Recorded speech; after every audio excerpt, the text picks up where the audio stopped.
আজকে তোমাকে একটা গল্প কয়ে শোনাই, ঠিক আছে? গল্পটা কিন্তু মন দিয়ে শুনবা, কেউ কিন্তু সাইডে যাবে না। গল্প না শুনতে পারলে কিন্তু কোনো মজা নেই। গল্প শুনে রিয়াকশন দিবা, আর ভালো লাগলেই শেয়ার করবে অবশ্যই। তো এই গল্পটা হচ্ছে কি, আগের দিন আমি বাজারের থেকে 1 কেজি আলু আনিলাম, তরকারি মরকারি আনিছি।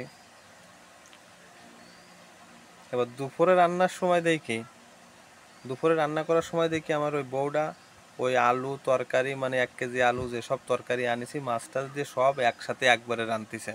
আমার তো দেখে মেজাজটা গরম চড়া হয়ে গেল। আমি বললাম যে এই তুমি কি করতেছো? 1 কেজি আলু তরকারি মাছ সব তুমি একদিনই রান্না করে ফেলাচ্ছ। অন্তত 7 দিন তো চলবা। হ্যাঁ। ফট করে আমার বউ কি কয় জানো? ফট করে আমার বউ করছে কি, আরে মনে করো যে এই একদিনই একবারে রান্না করে থুসছি, 4-5 দিন ফেলাই খাবো, 6 দিন 5-6 দিন ফেলাই খাবো, তাহলে আমাকে গ্যাসের খরচটা বেঁচে যাবে। আমি বললাম যা, কি বুদ্ধি তোমার মাথায়, এই বুদ্ধি তো আগে শুনি নেই। এর মধ্যে 2জন লোক আমার আত্মীয় আইসে গেছে আমার পড়িছে। মানে কি করবো ওই সময়টা, রান্না বান্নার সময় 2জন লোক আত্মীয় আইসে পড়িছে। যাক, তাকে বললাম যে তাহলে তোমরা যখন পড়িছো তাহলে দুপুরে খাওয়া দাওয়াটা করে দেয় না, অনেকদিন তোমাকে যত্ন করতে পারি না, তো তোমরা খাওয়া দাওয়া করে দেয় না। তা উনরা প্রথমে না না করলো, তা আমি জোর করে ধরলাম।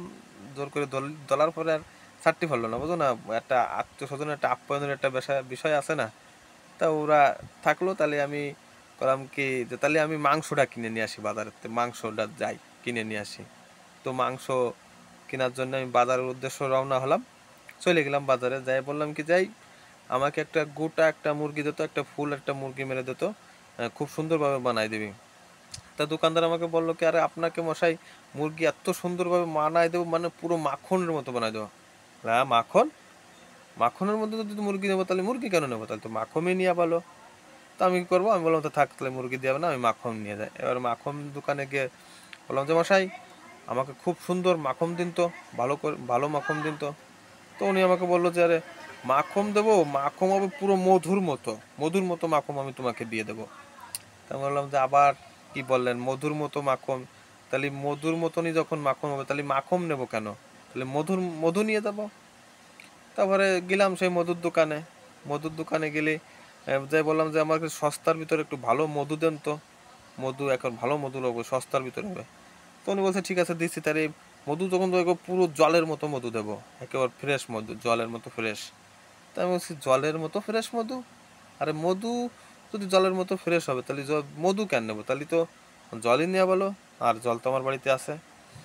তো চলে আসলাম আমি আমার বাড়ি, খালি ব্যাগ হাতে নিয়ে। তো এসে দিয়ে আমার বউ সিঁড়িতে বসে রয়েছে। তো আমার বলে কি ব্যাপার, তুমি বাজারে গেলে মাংস কেনার জন্যই খালি ব্যাগ নিয়ে চলে আসলে, মাংস কই? তো ওনাকে আমি সব কিছু খুলে টুলে বললাম। বলার পরে উনি বলছে তুমি তো বিশাল বড় একটা ক্ষতি করে ফেলে এসেছো, এত বড় ক্ষতি এখন পোষাবো আমি কিভাবে? কাছে আর আমি এবার কি ক্ষতি করে আসলাম, বাজারে গেলাম বাজার না করে নিয়ে চলে আসলাম, তা ক্ষতি এবার? কাছে বাজারটা এই সব জায়গায় ঘুরতে তোমার ঘোরা লাগেছে, কেনাকাটা করতে। হ্যাঁ লাগেছে। তা তোমার চটিক হয়ে যায় নাই?